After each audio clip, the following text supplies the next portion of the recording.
Before we start, make sure you put some sort of heat protectant in your hair. Then brush the product through and divide the hair in half to create two sections, so 1 and 2. We're gonna start at the bottom and work our way up. So you're gonna create another section, a little subsection, and clip that up. You don't need a super fancy flat iron for this. This one's from Amazon. It doesn't have a brand, made in China, so you know it's good. It was $10. The only thing you need from your flat iron, other than it working, is that it has a beveled edge. You can see the hot plate, how it's rounded just a little bit on the edge here. That's gonna help create the curl, but you don't need the $300 Dyson, the $200 flat iron. This one is gonna work just as well. We're gonna take a smaller section of hair, about like this. We're gonna start by curling away from the face. Typically we do that to open, brighten the face, but once we get in the middle here, there will be some that go towards the face to create volume, but these here are going to be away. So I've got mine on 285. We're making a looser pattern today, more of a soft curl or wave. So for that, we're gonna start in the mid shaft, the middle of the hair. Take the flat iron in like this, clamp it down,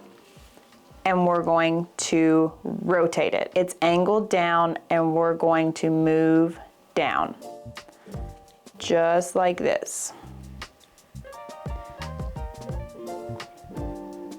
And you'll want to just leave this, so don't touch this. You form a curl with heat, like we're doing right now, and when cold air, or room temperature air in this case, hits it, that's what sets the curl, makes it stay. It's really similar to shocking an egg. You're boiling the egg, and to stop the cooking process, you give it an ice bath. So cooler air is what's making this curl stay. If we brush it out while it's still hot, it's going to straighten the curl. Moving up with a small subsection again, flat iron in, and you're turning it.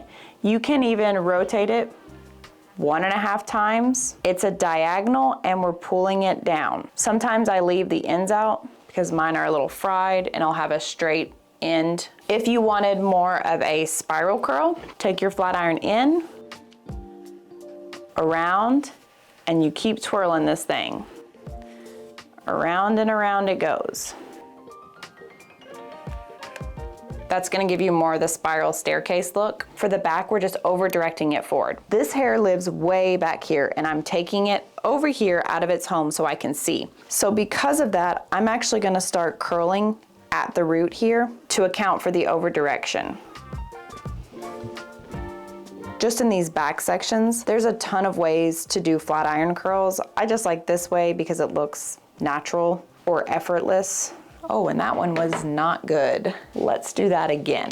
Okay, so taking it in, sliding it down. We're at the diagonal or the angle. And if you want to really get a curl, you can crank this thing up and then clip it down. Well, that was a bad example. 2 bad examples at once. Let me show you that again. Going down, leaving just the ends out. We don't want to fry them. This will kind of help set the curl a bit. And you can even pin this up, little pin curl clip, if you want to completely cool it. That will give you a tighter curl and make it last a lot longer. We're going to take another subsection, and this one is very thin. So far, the curls have been going away from the face. Welcome back to art class again. Here's me. Oh, can we make happier eyes? That actually looks like the Saw thing from the movie. So we've been curling away from the face. Opens the face, brightens the face. Now we're gonna take a thin layer right here and curl towards the face. These two directions are gonna push against each other and create volume. So it's gonna make it appear that I have thicker, fuller hair. So if you have thick hair already, you may wanna skip this step. If you were blessed, we're gonna take it and just go the opposite way. Like this, I'm gonna crank that, what was that, 1 full time? Wrap this thing up. This flat iron does kind of stick a bit because it's very cheap, but that's okay. And these are super tiny subsections. We want to really push those directions against each other. Why is it doing that? I mean, for $10 though, this is a great flat iron. I don't know if they still have it. Last time I checked, it wasn't available, but if it is, I will link it below.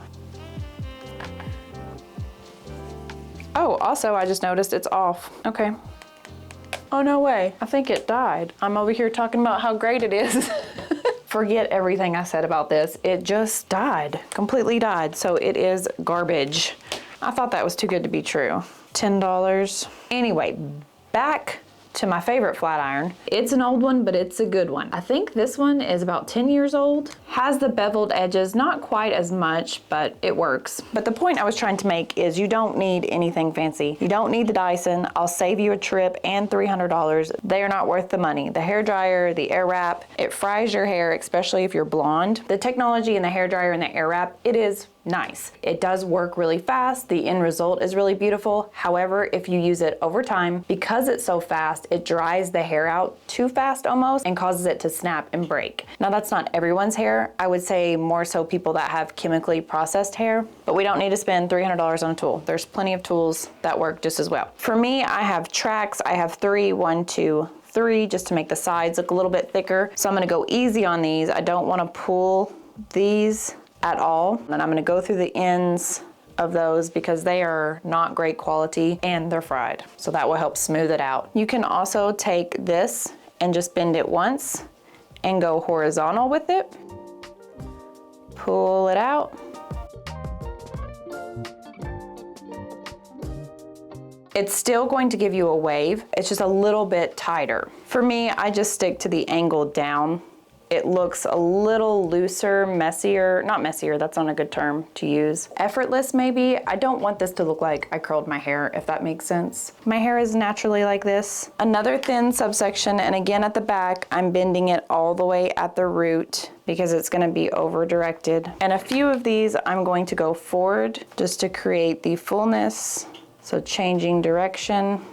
If your hair holds curl really well, mine does not. But if yours does and it's too curly, so let's say you curl this and you don't like how tight this is, while it's still warm, you can pull on it, just run your fingers down through it, and that will loosen it up. Because remember, when the hair or the curl is still hot, you can manipulate it.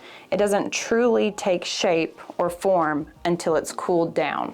Like that one is too curly. Okay, so we're at the part line. Just gonna bump this so it's nice and smooth. I have grays that do this, so that kind of helps. Now when I get towards the face, this does turn completely vertical up and down like this for the bang area. So it's less angled, and I try to go quick because these are damaged. So the less heat, the better.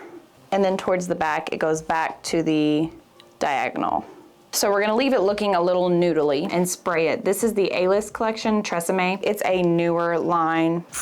I'm not good at keeping up with trends and what's new, but I am working on a review of the whole line for you. I'm just still testing it all out. But I like to take this up and give it a go. This is a workable hairspray, so it's not gonna leave it stiff. It's meant to be able to brush and comb through it. The only downside is the smell, and it may be there's not much ventilation in the salon and there's no windows, but all of these products from the A-List collection are, I don't know what scent that is, but it's terrible. Now we're gonna move on to this side. It's going to be a little backwards. This is my non-dominant hand, so it's a little tricky. Before we move on, I'm gonna put one of these on the side. This is from Dollar Tree. Spray the bottom and then put it right here. Same thing, little sections. Instead of taking the flat iron from the top, I like to just go from the bottom, still starting in the mid shaft, turning it once or 1.5, however you want your curl to look. The less you rotate the iron, that doesn't make sense. The less you do this, wrapping it around and pulling it down, the more of a wave it's going to be. The more you turn it, it's gonna be more spiral because you have to think it's wrapping and molding around this, so it's going to look like that. Does that make sense?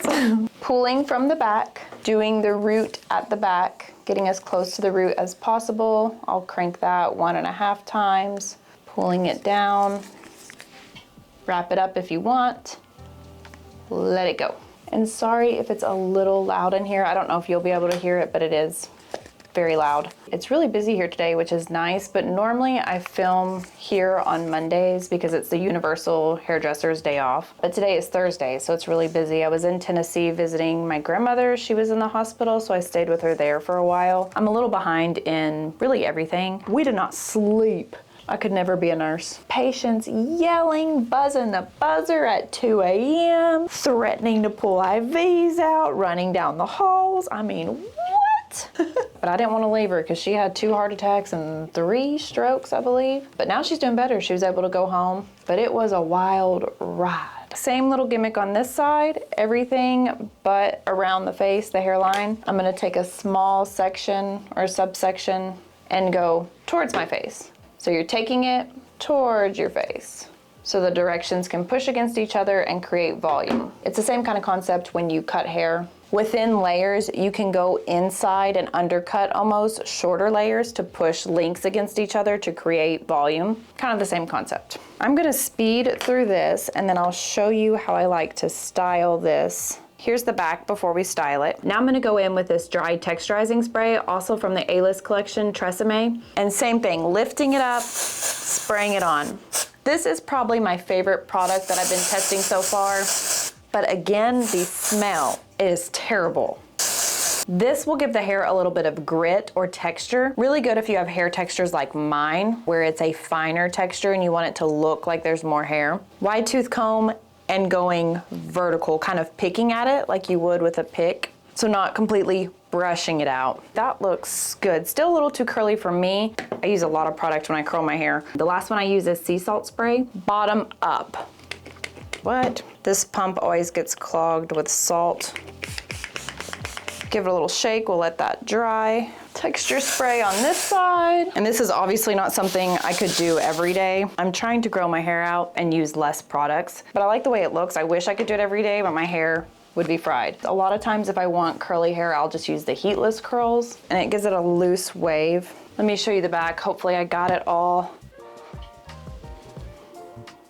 There it is, and it'll look better as the day goes on. It'll drop just a little bit. This is what it looks like after 3 hours. So it's fallen a little bit. I've brushed it through with a wide tooth comb again, so it looks a lot more natural. And later I may take the flat iron and straighten the ends. Sometimes I like to do that.